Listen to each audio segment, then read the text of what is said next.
pensando antes que quiero expresar algunas opiniones que, como siempre, son mis opiniones, ¿eh? No son las opiniones de nadie más, ni siquiera las de Fedevida, son las mías. Así puedo decir lo que me da la gana, que es una buena forma de asegurarse, ¿no? Bueno, que hoy falta bastante gente. Estamos aquí un buen grupo de personas y yo estoy muy contento de poder dirigirme a vosotros. En la última predicación que hice estuve hablando de algunos temas generales, estuvimos hablando del discipulado y algunas cuestiones así. Y hoy yo sentía de hablar un tema todavía más general, quizá porque en este último mes es el tema que yo más vueltas le he estado dando y, bueno, yo creo que siempre es bueno de vez en cuando repetir las mismas cosas. De hecho, todos los que hablamos siempre repetimos las mismas cosas, ¿no? Eso siempre es así. Pero yo creo que puede ser interesante volver a recordar ciertos aspectos, sobre todo fundamentales, de quiénes somos y de qué pintamos aquí, ¿eh? Yo muchas veces en enseñanzas y predicaciones que he hecho he mencionado un documental que se hizo allá por 1943 o así, en Estados Unidos. Estados Unidos en aquella época, desde el 41, estaba en guerra, en una doble guerra, en el Pacífico contra el Imperio japonés y en Europa contra el Reich alemán. Y digamos que esa fue la mayor prueba quizá en la historia de Estados Unidos, ¿no? Entonces el gobierno decidió hacer un documental que se titulaba Why We Fight, es decir, ¿por qué luchamos? Porque era muy importante explicar a la población por qué tenían que hacer un esfuerzo tan grande, es decir, por qué tenían que mandar a sus hijos a morir a los campos de batalla del Pacífico y de Europa, por qué tenían que comprar bonos para poder financiar el enorme esfuerzo económico que significaba la guerra, y por qué tenían que pues aguantar las privaciones de gasolina, de carne, de azúcar, de un montón de cosas que eran prioritarias en aquellos días para el ejército, ¿no? Y me hace gracia porque en la Iglesia yo en mi vida he escuchado una predicación con ese tema. Es decir, ¿por qué estamos aquí? ¿Por qué estamos aquí? Siempre cuando estás aquí es porque estás aquí en lugar de estar en otro sitio. Porque como solamente, salvo que seas un santo con un don muy especial, solo se puede estar en un sitio a la vez, pues cuando decides estar en un sitio es porque decides estar en un sitio en lugar de otro sitio. Entonces la pregunta es ¿por qué estamos nosotros aquí hoy? Y más extensamente, los que formamos la comunidad, ¿por qué formamos una comunidad? ¿Qué sentido tiene esto? Puede parecer una pregunta de perogrullo, pero no lo es. Es una pregunta muy importante. Y además es muy importante hacérsela frecuentemente, porque si uno no se la hace frecuentemente, llega un momento en el que ya no sabe por qué hace las cosas. Yo me pregunto si a mucha gente que va a muchos actos religiosos le preguntáramos: Señor, señora, ¿qué pinta usted hace aquí? ¿Por qué está usted aquí? Mucha gente seguro que no sabría qué decir. Pues porque sí, porque es donde hay que estar, porque hoy es domingo, por lo que sea. Pero esa no es la razón tiene que ser más profunda. Ayer terminaba yo de leer un libro muy interesante sobre la comunidad de Antioquía, sobre la antigua comunidad de Antioquía, un libro de Rafael Aguirre, haciendo una exégesis sobre todo del Evangelio de Mateo y de Hechos. Y bueno, aprendí algunas cosas que no sabía. Y en todo caso, me daba la impresión de que esa gente, la gente que estaba en la primitiva comunidad de Antioquía, hacia los años 40, 50, 60 del siglo I, tenía una idea bastante clara de lo que hacían. Y tenía una idea bastante clara de por qué estaban donde estaban. Lo necesitaban para poder vivir la fe que querían vivir en medio de una sociedad pues que no les entendía. El Evangelio de Mateo exegéticamente demuestra mucho esas tensiones que la comunidad vivía, si lo estudias a fondo y con sentido, ¿vale? En todo caso, yo creo que es importante saber qué es lo que hacemos aquí. ¿Por qué estamos en una comunidad? ¿Por qué estamos aquí en lugar de estar en otro sitio? Yo creo que cada uno tendrá sus motivos. Si ahora hiciéramos una encuesta, sería interesante hacer una encuesta. Es decir, usted ¿por qué? ¿Cómo acabó aquí usted? Bueno, pues uno diría, pues yo, pues no sé, pues para mí yo descubrí algo que me llamó la atención, que era diferente. Yo tuve a través de la comunidad una experiencia de Dios que cambió mi vida. Yo simplemente conocí a alguien de la comunidad con quien me casé o con quien entablé una relación o con quien, lo que sea. Es decir, habrá muchos motivos. Pero es importante saber por qué estamos aquí. Mirar, el primer motivo, que yo creo que para mí es el más importante, yo tengo la impresión de que estamos aquí porque el Espíritu Santo quiere que estemos aquí. Y esto es una afirmación, a mí me cuesta ya muchísimo hablar de que el Señor dice, el Espíritu Santo opina, porque ¿quién soy yo para saber lo que el Señor dice? Yo no sé lo que el Señor dice, ni sé lo que opina el Espíritu Santo más allá de lo que dice la palabra de Dios. Hay que tener mucho cuidado con estas cosas. Pero también es verdad que uno puede leer la historia y puede ver la obra del Espíritu Santo actuando en la historia.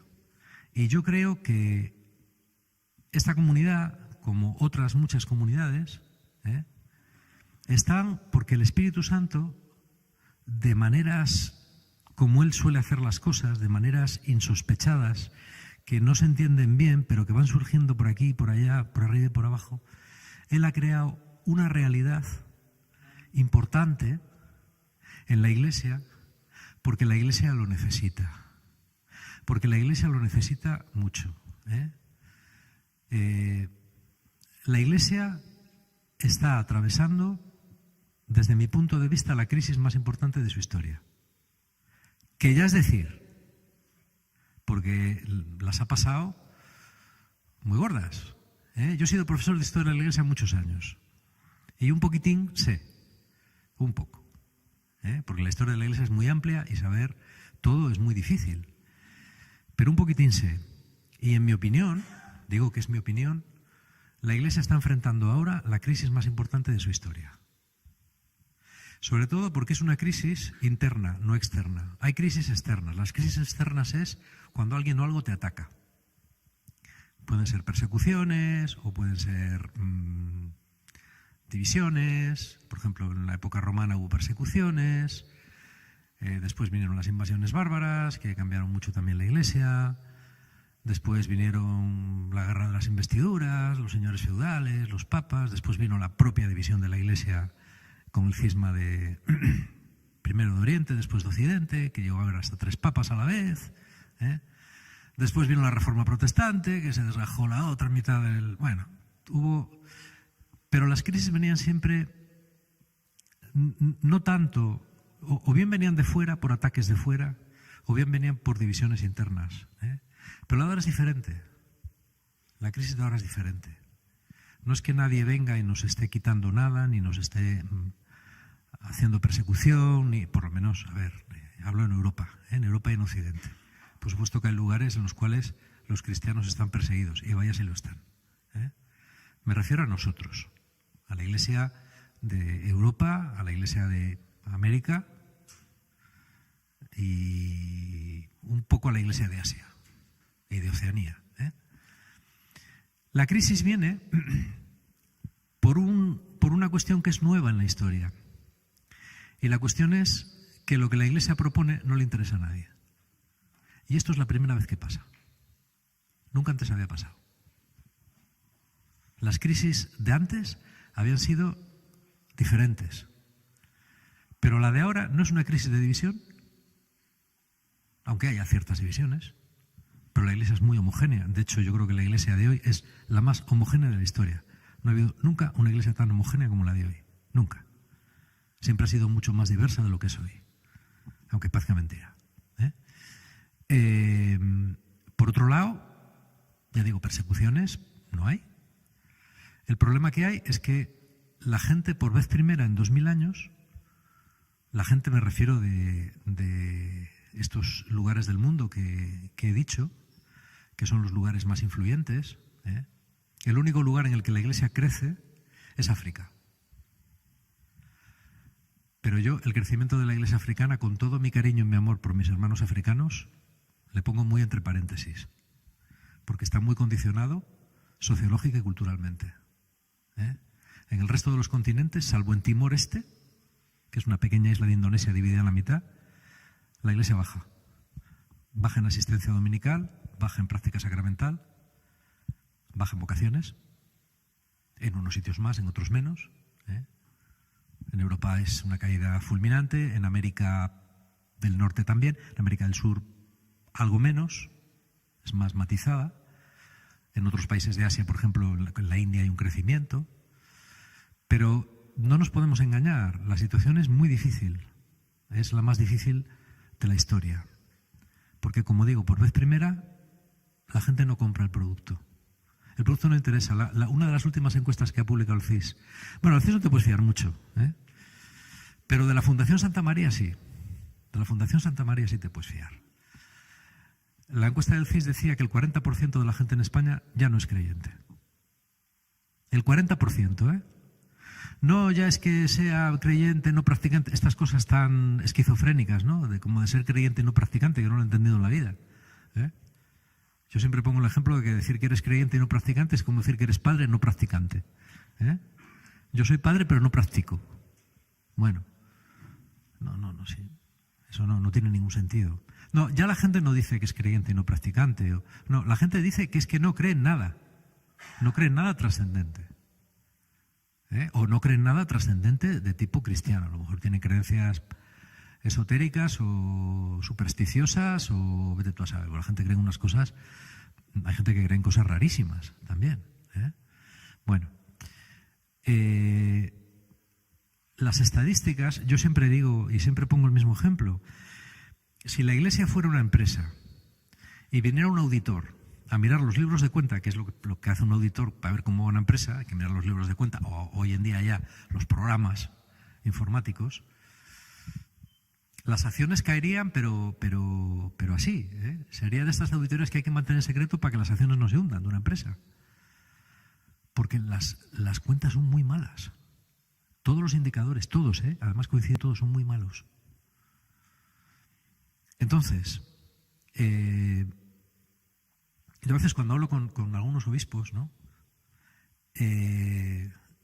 Bueno, este tema no suele salir mucho porque los obispos tienen otra... Los obispos, siempre que van a alguna iglesia, la encuentran llena de gente, siempre, y de gente que les dice a todo que sí, que les sonríe, que les pasa la mano. Los obispos de ahora, los de antes no eran así, y los de la época de la Comunidad de Antioquía tampoco. Pero los de ahora sí. Entonces, yo entiendo que para ellos es muy difícil, aunque veas las estadísticas, ¿no? Pero lo que tú ves es otra cosa. Y entonces siempre tiendes a tener una visión optimista, lo cual en un sentido es bueno, en otro sentido yo creo que no es tan bueno.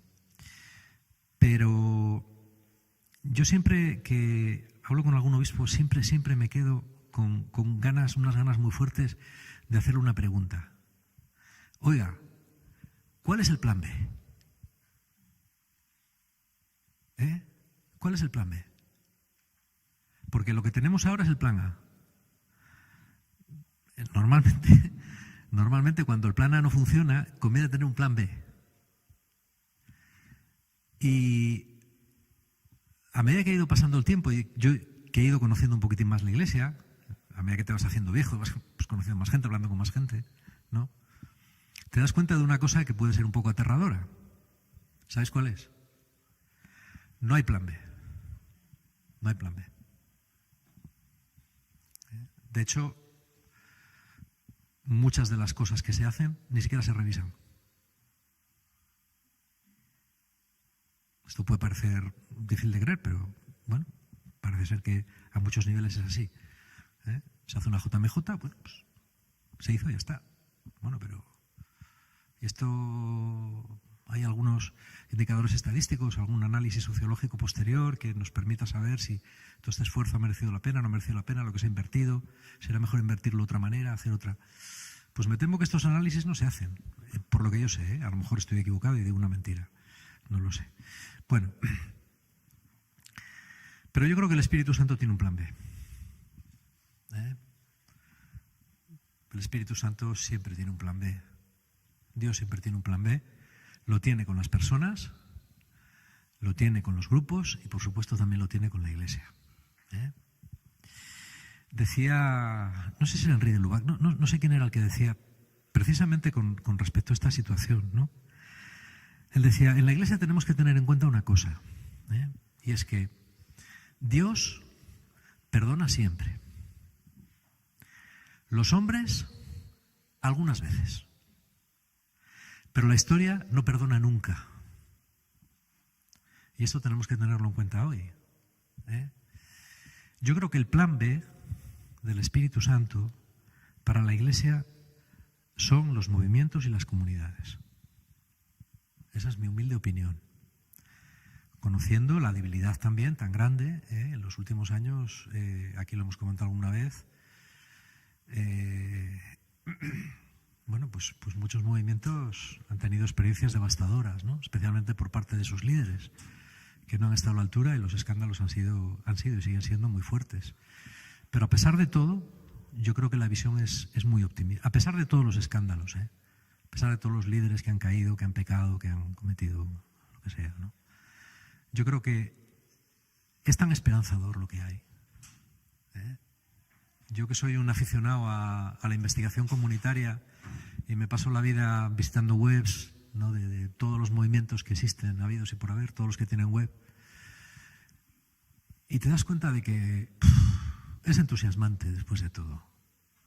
Dices, mira, con todos los pecados, con todas las cosas, pero aquí hay una gente que está dando la vida, que está haciendo lo mejor que puede, que ha renunciado a un montón de cosas, que están viviendo juntos, que perseveran y eso es entusiasmante. Eso es entusiasmante. Y esa es la razón por la que estamos aquí. Porque a mí me decía una vez no sé si llamarle director espiritual. Bueno, vamos a llamarle así. La persona con la que yo, cuando tengo alguna crisis particular, pues le escribo, le pregunto. Y un día hablando de esto, él es un cura, él me decía, no, tú por esto no te preocupes, por esto de la Iglesia y tal. Digo, a esto le quedan 15 años. Me decían, tú por esto no te preocupes, que a esto le quedan 15 años. Tendrá alguno más. Bueno, por ahí. Dice, no, dice, la cuestión no es eso, dice, la cuestión es que lo que estamos haciendo ahora es el rescoldo que se mantiene tapado por las cenizas, que va a permitir que el día de mañana el fuego vuelva a prender. Oye, me pareció una idea muy chula. Dijo, no hay que tener la mentalidad derrotista. Dice que este sistema se va a la porra. Bueno, esto es evidente, pero no hay que tener la mentalidad derrotista, porque estamos manteniendo un rescoldo, aunque esté tapado por las cenizas, que hará que el día de mañana la llama vuelva a prender. Y yo, esta mañana muy temprano, paseando al perro, iba pensando en esto. Por el campo, amanecía, era muy, muy bonito, ¿no? Y yo iba pensando en esto. Yo digo, mira, esto va a ser algo así. Digo, esto no se sabe muy bien cómo va a acabar, todo este tema de las comunidades, los movimientos y tal, pero de alguna manera el Espíritu Santo se las arreglará para que amanezca dentro de un tiempo. Como ha pasado otras veces, aunque esta crisis sea distinta. Y por eso estamos aquí, lo repito una vez más. Y estar aquí implica un costo. Implica un costo grande. Yo admiro mucho a la gente que lleva 10, 20, 30, 40 años viviendo una vida bien en una comunidad religiosa, que también son comunidades, bien en una comunidad parroquial, que hay muy pocas, muy pocas, pero las hay. O bien en una comunidad laical, como pueda ser esta, como pueda ser otra, en un movimiento. Yo admiro mucho a la gente que lleva ese tiempo, porque esas personas son las que mantienen la antorcha de la fidelidad, las que mantienen el rescoldo encendido y caliente, para que un día el fuego pueda volver a prender. Y eso también lo pensaba esta mañana. Y yo digo, es duro. Esta mañana yo calculaba, pues los paseos dan para pensar bastante. 3/4 de hora te dan para pensar bastante. Y para orar también. Yo pensaba que llevo 43 años dando el diezmo. Más o menos, Estoy haciendo la cuenta. Me acuerdo de cuando empecé a dar el diezmo, lo daba en billetes de 100 pesetas. Aquí muchos ya no sabéis ni lo que es eso. Los billetes de 100 pesetas eran unos billetes marrones, que eran los que los adolescentes manejaban. 100 pesetas sería pues como hoy, no sé, 10 euros o el equivalente. No. O sea, quiero decir, no 100 pesetas no son... 100 pesetas serían ¿cuántos euros? Céntimos, nada. Pero entonces el valor adquisitivo de 100 pesetas pueden ser 10 euros de hoy. Yo daba el diezmo en billetes de 100 pesetas. Luego ya no, luego ya lo...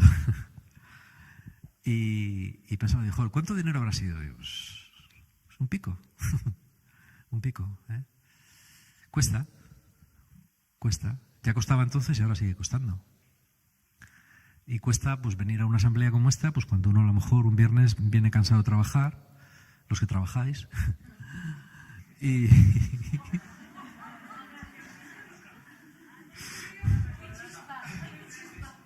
No quiero ser malo. Por lo que yo puedo recordar, los viernes eran un mal día, sí. Bueno, pero estamos aquí, Sí. Y estamos aquí, ya lo comprobaréis, si llegáis. Bueno, yo creo que merece la pena ser consciente de estas cosas porque a veces no lo pensamos y a mí también me pasa, ¿no? Cuando a lo mejor estás cansado y es un viernes y te apetece quedarte en casa a tomarte una cerveza y ver la tele, pues venir a la asamblea a orar, a ver a la misma gente, a cantar las mismas canciones, pues puede parecer duro, pero tiene un sentido muy importante. De hecho, tiene un sentido que ni siquiera a veces seremos capaces de entender. Y a lo mejor cuando estemos en el cielo, lo veremos y diremos, madre mía, ¿quién lo hubiera dicho? Aquello que parecía que no tenía ninguna importancia. Tiene importancia porque gracias a los pobres desgraciados que seguimos manteniendo esto, hay gente que sigue convirtiéndose. A mí me vienen imágenes de Claudia Lamas, que ha salido antes aquí a predicar, y de Inma Quevedo, que no sé si está por ahí, creo que no. Recuerdo cuando estaban en primero de la ESO, y yo era su profe, se ponían me acuerdo de ellas dos, no sé por qué. Bueno, pues a lo mejor tiene un sentido que me acuerde, pero me acuerdo de ellas dos porque se ponían siempre en delante, en una mesa a la izquierda.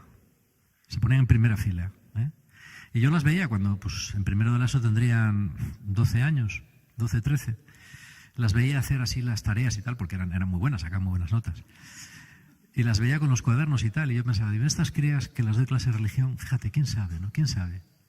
Y ellos son miembros comprometidos de la comunidad. Y tienen 24 años, ¿no? Más o menos. 24. Llevo bien la cuenta. Y eso es un milagro. Y eso es posible porque existe una comunidad. ¿Y eso cuánto vale? ¿Cuánto vale que dos crías que van a una clase de religión en primero de la ESO al final entreguen su vida al Señor? ¿Cuánto vale? ¿En dinero cuánto vale? No hay dinero. Por eso estamos aquí. Digamos que los 4 ítems de nuestra comunidad, los 4 puntos, son evangelizar, acompañar, consolar y unir. Y todos esos puntos hacen hincapié en las personas. Son puntos que hacen hincapié en la acción sobre las personas. Y cuando, gracias a que estamos aquí, podemos consolar a una persona y ayudarla, poco o mucho, pero ayudarla, y hacer que su vida, que a lo mejor estaba en oscuridad, vea un poquitín de luz, eso merece la pena. Y es por eso que estamos aquí. Y cuando unas chicas jovencitas pueden convertirse y entregar su vida al Señor a través de un impacto o a través de sabe Dios qué, pues eso merece la pena también. Y cuando yo veo, por ejemplo, esta reunión y veo a gente católica y a gente evangélica que estamos orando juntos, me planteo, ¿en cuántos grupos ahora mismo en España estarán orando gente evangélica y gente católica juntos? A lo mejor con los dedos de las dos manos me sobran para contarlos, y a lo mejor los de una. Pero aquí lo estamos haciendo. De hecho, lo hacemos todos los viernes. Y eso también es un signo que solamente puede hacerse en grupos como este, que son abiertos a todo el mundo. Y aquí viene gente católica y gente evangélica. Y eso es una bendición enorme. Y eso también tiene mucho sentido.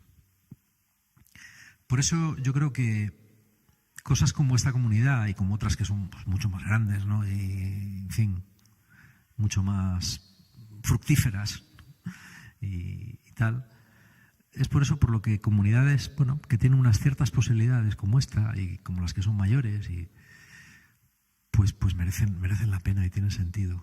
Y a mí eso es lo que me anima todas las mañanas a levantarme, y lo primero que suelo hacer, estos días, lo primero que suelo hacer cuando me levanto es orar por la comunidad. Orar por la gente. Digo, Señor, la gente empezará a trabajar ahora. A ver, que lo digo en plan bien. De buen rollo, ¿no? Bendícelos en sus trabajos. Pero lo hago y me parece que tiene sentido, porque te sientes unido aunque estés solo, ¿no? Aunque estés solo pues, ahí pasando por el monte con un perro, pues te sientes unido a toda la comunidad, ¿no? Y sientes que tiene sentido lo que haces. Son cosas que merece la pena tener en cuenta. Yo creo que son cosas que, si las pensamos un poco, son para darle muchas gracias a Dios y para animarnos y para cargar como podamos nuestras pilas y seguir adelante, porque lo que hacemos yo creo que tiene mucho sentido, merece mucho la pena. Lo que hay y lo que vendrá. Amén.